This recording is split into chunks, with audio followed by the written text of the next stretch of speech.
Hello everyone, my name is Mike and welcome back to the channel. We're here with another history video today, and this time we're doing something completely different to what I've done before, and this is a music video for Sabaton. This is the Rorke Drift one.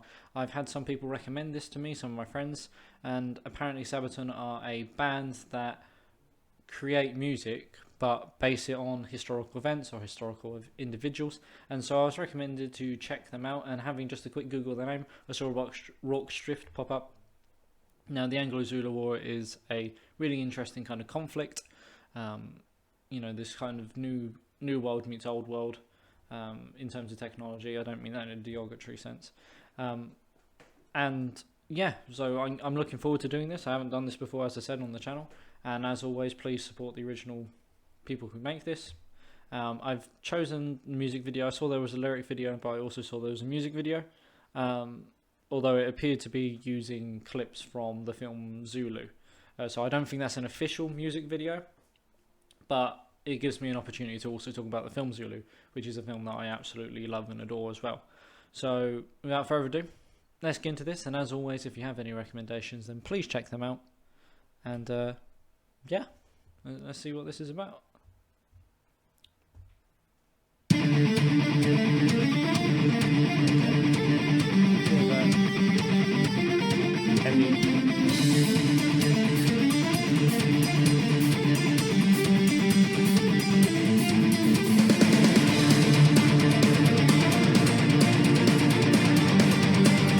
I like the sound of it.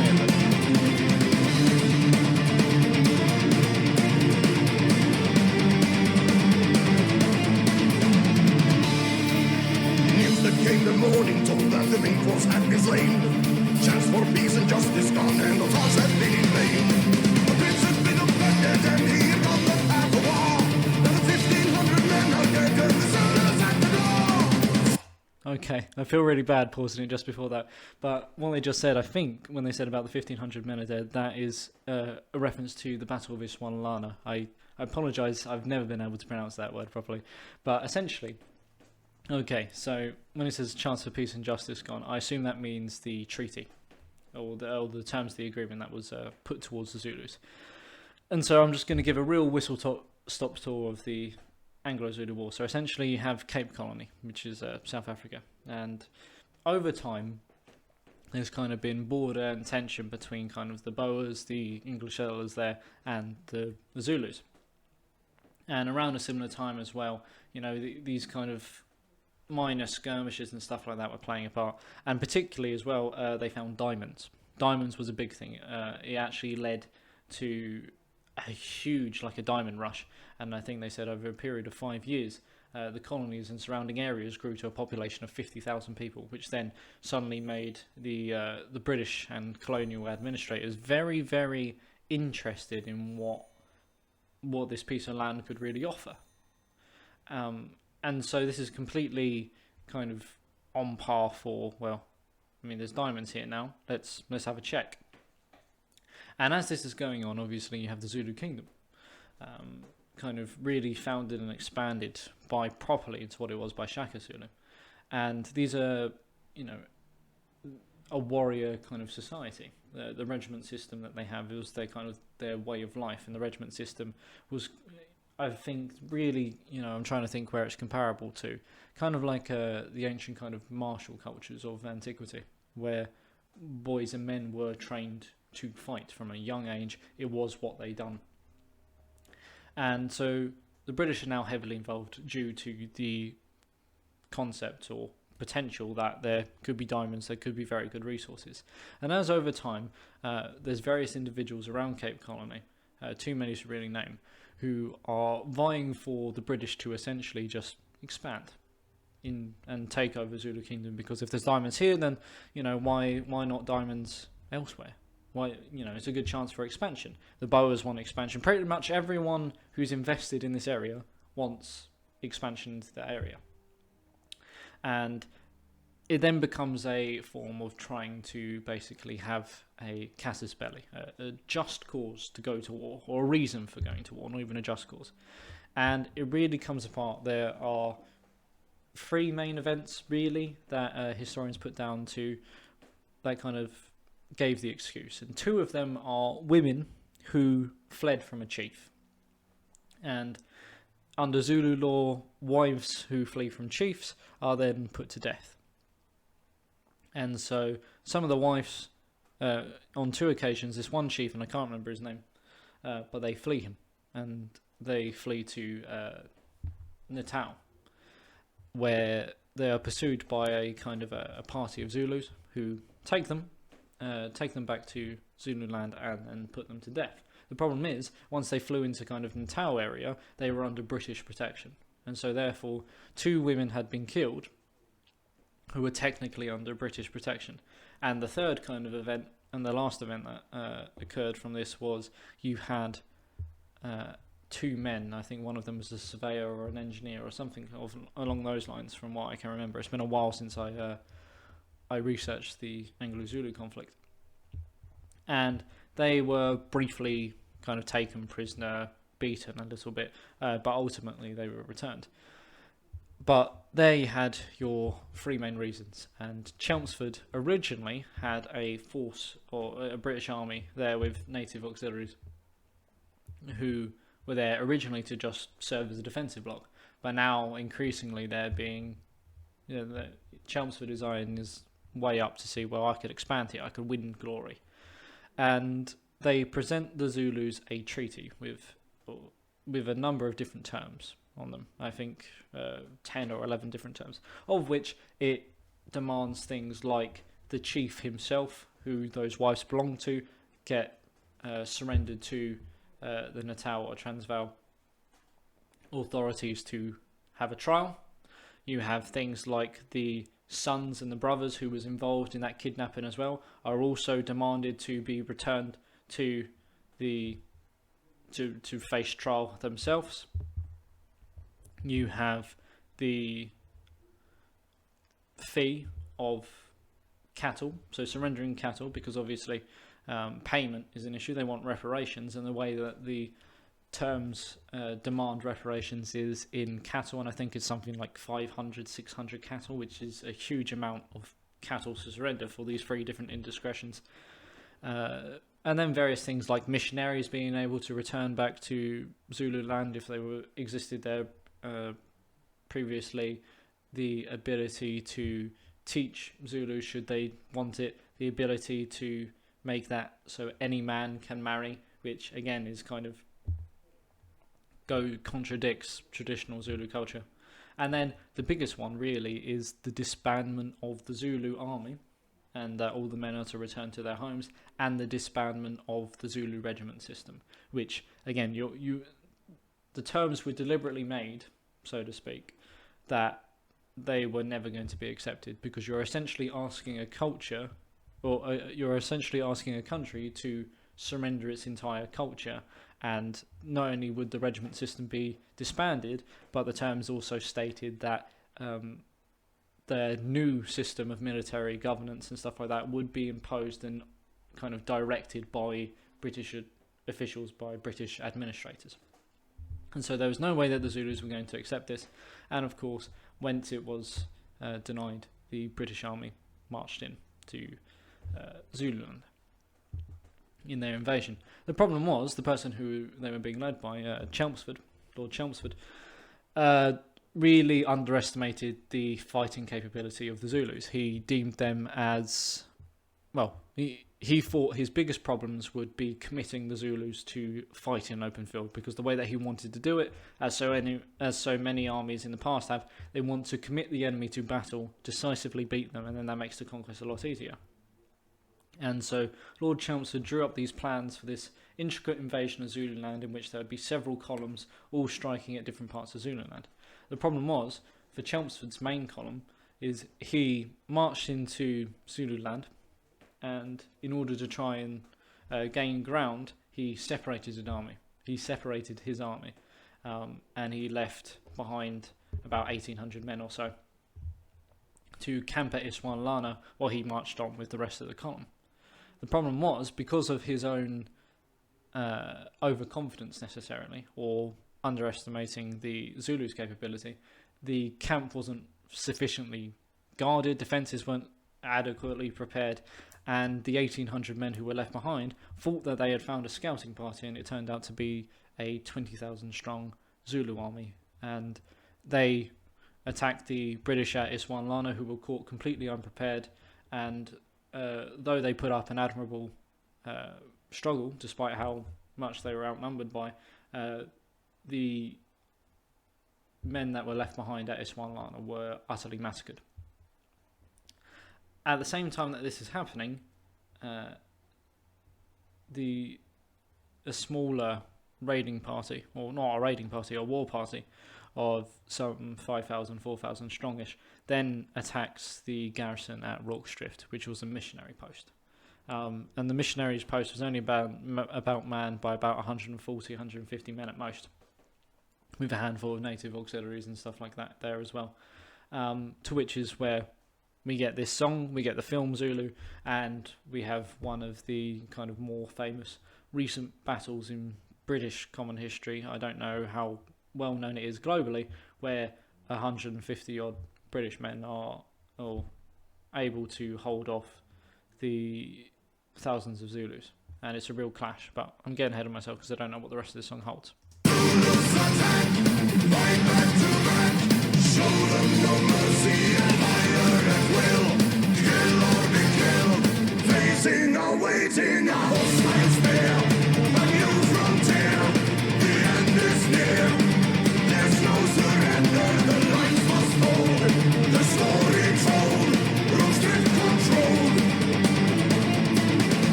Later on the fateful day as they head towards the drift, stuck in boxes fortified, preparations must be swift. Spears and shields of oxen high, facing uniforms and guns. As the rifles fire, echoes high, beating like the sound of guns. Okay, so just before the chorus comes in again. Spears and shields against uniforms and guns, and that is a really kind of summarization of the Anglo-Zulu War. Obviously, you have one of the most recognisable professional armies that the world has arguably ever seen in the British Army. Famous for their scarlet red, pith helmets in the film, and at the time as well, they were also using Martini Henry rifles, which are breech loading rifles. Now, by breech loading, again, it's a move away from the traditional what you think of when I say the words redcoats. You're thinking muzzles, muskets rather, muzzle loaders, and the thing that kind of really, when you think of the British redcoats, particularly for any American viewers, you're thinking War of Independence and stuff like that. Those wars were fought with muskets, the Brown Bess, where even a strong, professional, battle-hardened regiment would only be able to maybe fire 3 rounds a minute, even 4 at, absolute best on good conditions, let alone if it's raining. Whereas the Martini Henry rifle and others like that coming around this time in Europe that are being used by other professional modern armies are still single shot, but they're kind of cartridge fed. So you fire one shot and then you load it in the breech and you'd be able to fire. There's none of the ramming the barrel, there's none of the making sure the powder's dry and all of this that we had seen previously in warfare. However, obviously, they are also fighting an enemy who are equally battle-tested. The Zulus had been fighting wars both between themselves before the unification and with neighbouring tribes for years now. So the armies are by no means necessarily green. They are battle-hardened in their own way. But obviously, the equipment is also extremely different. The British have a Martini Henry rifle and a bayonet. The officers might have a Webley revolver or something like that. Whereas the Zulus have a myriad of different weapons. The primarily one is they have the oxhide shield or cowhide shield, which again doesn't do much against bullets, but against other melee weapons, once they get into melee range with a bayonet and stuff like that, it's a lot, it's usable.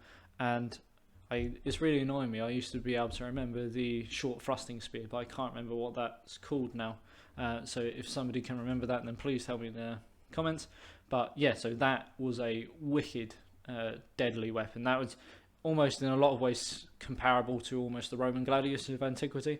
It was a weapon that could be extremely maneuverable, extremely fast, and it was a thrusting weapon, so it would be used in combination with the shield, tangle the opposition weapon with your shield, and then bat it aside and then leave them open for the thrust. And of course, I don't think they show it in the film. From what I can remember, it's been a few years since I've watched it, but the Zulus also would carry things like clubs, and again, I can't remember the actual name of it, but these would be kind of like the equivalent to maces in medieval times, these wooden sticks kind of fashioned, and by sticks I don't mean that in a kind of oh look, they're using sticks kind of way. I mean as in these sticks were fashioned in such a way that they were incredibly maneuverable while still having huge amounts of devastating potential should they land their target. And so it's a real clash of cultures here. But of course, with the breech loading rifles, the fire rate is completely different to what would have been should they been using muskets. And so this is why you kind of have this situation where, yes, the British are outnumbered by an extortionate margin, 150 to 4,000, 5,000-ish. But obviously they have the capability to fire fast and fire effective fire, whereas the Zulus primarily require getting close. And the thing about Rorke Drift particularly is it wasn't a field battle. This was a missionary that had, once the news from Iswanlana had come through and stuff like that, the missionary itself was fortified with as much as they could, whether they'd be carts or sandbags or various other things, any way to make a barricade essentially.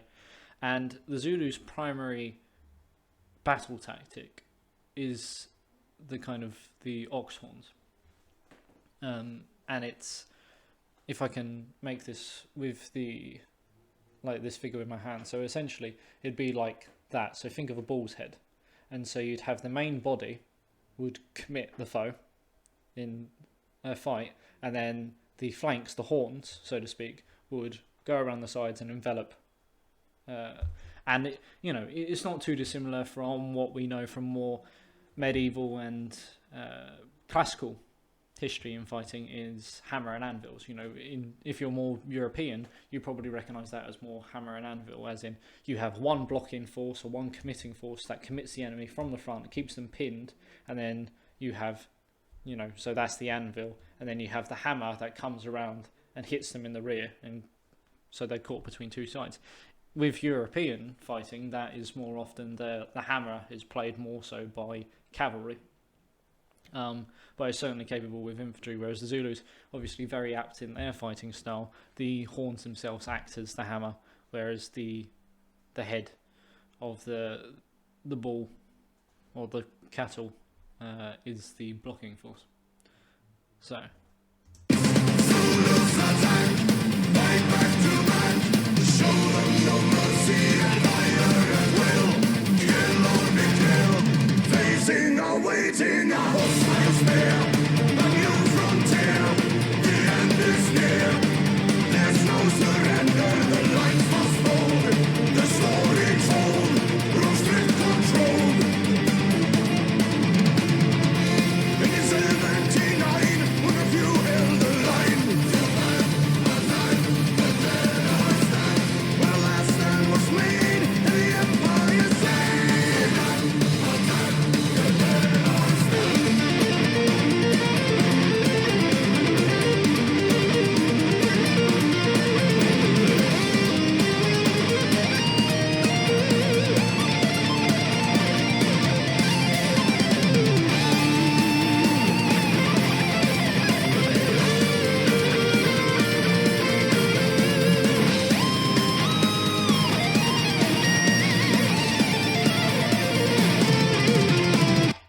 okay, so again, I think that was the rift building up to a chorus again by the sounds of it.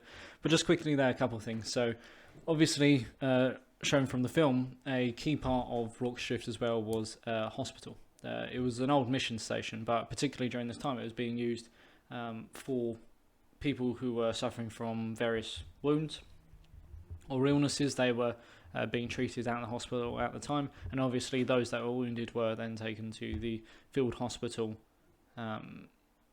during the battle itself. And that proved to be a key part. When the chorus, I believe it said, no surrender, the lines must hold. And that's because, again, a rather gruesome amount is there was very little quarter shown to either side. during this battle, because generally speaking, the British that were killed during this fight, if you listen to the contemporary reports at the time and the reports following this, was that those British that were killed were quite mutilated by the Zulus. Such was the extent of their injuries, their corpses were mutilated, and that the wounded who were in the hospital were those that were infirm or unable to move or get out or escape, themselves were hauled out of their beds and, again, murdered and killed by the Zulus.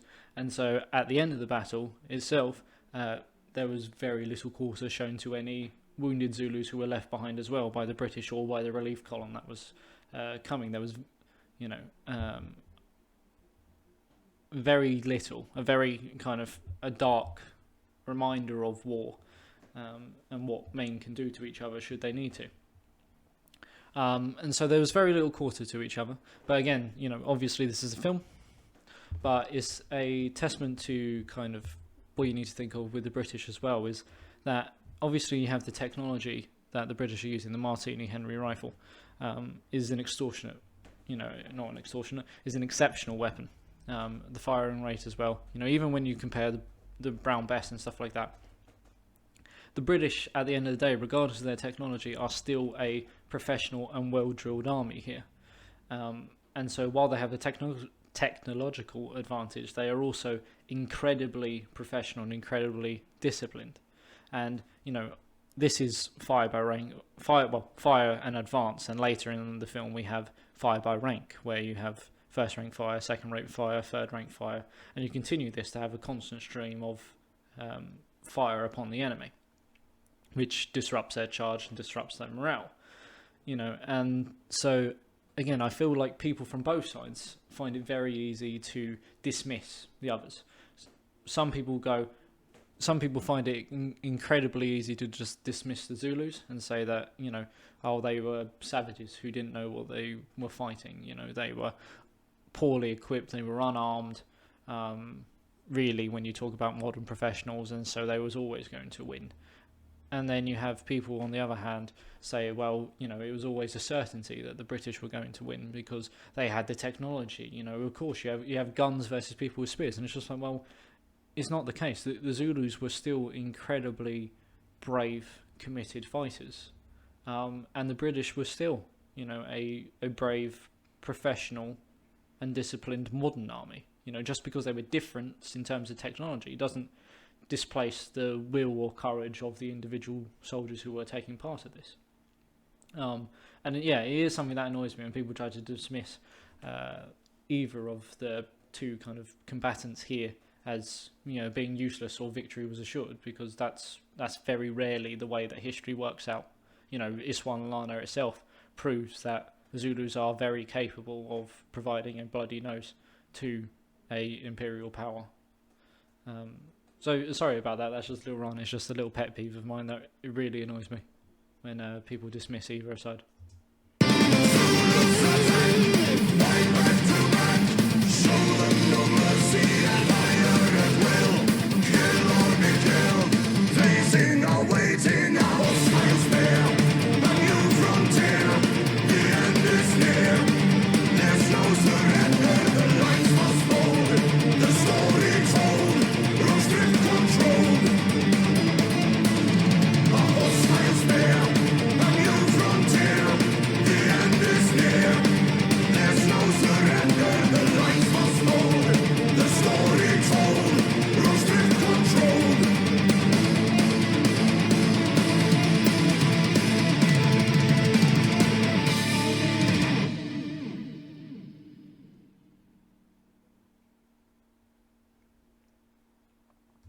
Okay, so that's the end of that video there.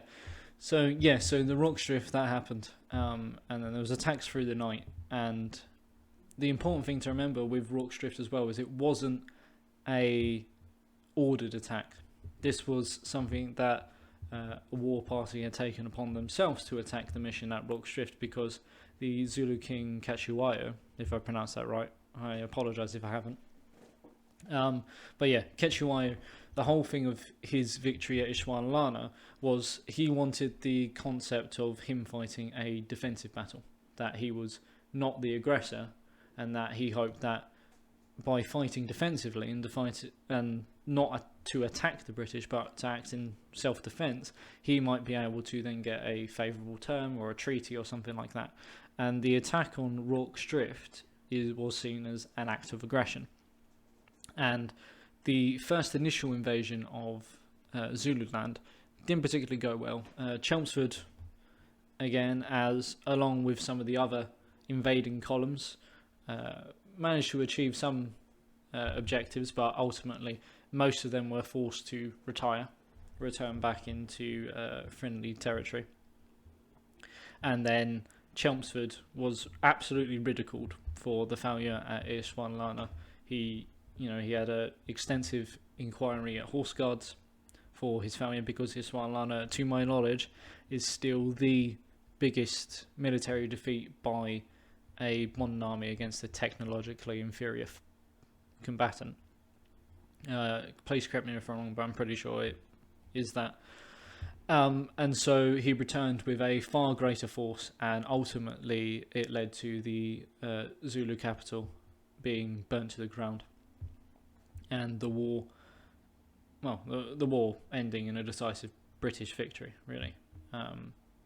But Rorke's Drift specifically as well, again, I talk about the bravery and the courage of both the combatants involved, and for the British particularly on this side is you had numerous Victoria Crosses, and it's the single largest event of Victoria Crosses being given out to a single regiment in the entire history of the British Army in one event, to my knowledge, to this day.